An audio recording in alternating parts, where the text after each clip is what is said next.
Eventually, every road ends. Some end at a town, some at a house, some at a gate in the woods where the trail turns to moss. But in the mountains, people say the last road we walk is never made of dirt or stone. It's the one that carries us from this world to whatever awaits beyond it. Tonight, we close season 3 with the oldest journey of all, the final walk. An elderly man named Clyde once told his son something strange. "I ain't going," he said, "until someone walks me up the ridge." The son stayed with him 3 nights. Clyde slept little, just watching the dark settle over the hills outside the window. On the 4th night, just before dawn, Clyde stood. No struggle, no confusion, just quiet certainty. He stepped outside and began walking the old path that climbed the ridge behind the house. His son followed close behind him, steadying his elbow.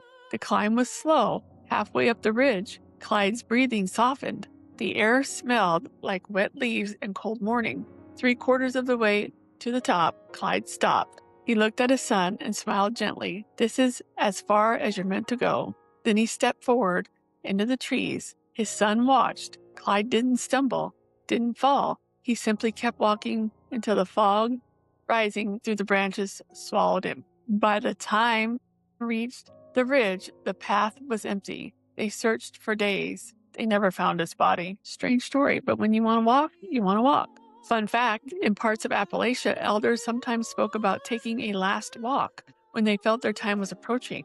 It wasn't seen as strange. The belief was that the land itself knew how to guide someone home. Walking toward the woods, a ridge, or a quiet hollow was thought to be a peaceful way to leave the world, letting the mountain receive you the same way it had carried you your whole life. Some people walk the last mile free. The end of the road isn't always a tragedy. Sometimes it's a release. We spend our lives terrified of the final crossing, but for those who know the land, it's just stepping into the trees one last time. The road ends, the forest begins, and the quiet finally answers. As we leave the haunted highways and crossroads of season 3, remember this: every path eventually asks you to walk it alone. And when your time comes to walk the ridge, don't look back. Step forward into the fog. Until next season, stay curious and always, always stay haunted.